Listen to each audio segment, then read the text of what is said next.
నీ బిడ్డలను ఆశీర్వదించమని అయా నీ కొరకు కనిపెట్టే భాగ్యాన్ని బిడ్డలకు దయచేసి మీరే చల్లగా చూసి నీ బిడ్డలను ఆశీర్వదించి దీవించమని నీ రక్షణనైనా నీ పిల్లలకు కలగచేయమని ప్రార్థన చేసి మీరే మయం పొందమని నీ ఆశీర్వాదాలు నీ దీవెనలతో నీ బిడ్డలు నింపబడునుగాక, అందరూ మంచి స్థానములో ఉండునుగాక.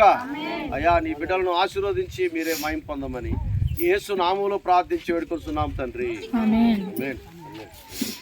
అమ్మ రండి, ఇక్కడ రండి, అందరికి రండి, ఒక అడుగు రండి, అందరికి బట్టలు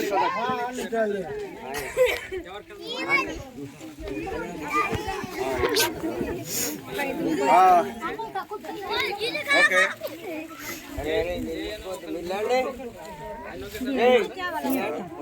పర్లేదు, వినండి అమ్మా రండి. మేము భద్రాచలం దగ్గర బొజ్జుగుప్ప అనే ప్రాంతం నుంచి వచ్చాము. మీకు తెలుసు, మమ్మల్ని చూస్తున్నారు కదా, ప్రతిసారి వస్తూ ఉంటాము. ఇది కేవలం మా యేసు ప్రభు వారి ప్రేమను బట్టి మరి మీకు ఇలాంటి పరిస్థితుల్లో ఉన్న వాళ్ళందరికీ మేము తిరుగుతున్నాం. ఎక్కడ కూడా ఈ గుట్టలల్లో మధ్యలలో ఉన్న వాళ్ళని ఎవరు విడిచిపెట్టట్లే. మేము అందరి దగ్గరికి పోయి మీకు బట్టలు పంచిచ్చి, అందరికీ బట్టలు పంచిచ్చి వాళ్ళకి మంచి దేవుని ప్రేమను తెలియజేయడం కోసం మేము వస్తున్నాము తప్ప మీ దగ్గర నుంచి మేము అది ఆశించడానికి రావట్లేదు. మీకే హెల్ప్ చేయాలనే ఆలోచనతో మేము వస్తున్నాము. కనుక దేవుడి ప్రేమ అనేది ఎట్లుంటుందంటే, యేసుని నమ్మితే ఇతరులకు సహాయం చేయాలని ఒక మంచి మనసు వస్తుంది. ఆ మంచి మనసే యేసు ప్రభు యొక్క ప్రేమ. కనుక ఆ ప్రేమను మీకు తెలియజేయడానికి మరి ఈ ప్రాంతానికి వచ్చాము. కనుక మీకు ఈ బట్టలు పంచిచ్చి వెళ్దాం అనుకున్నాం.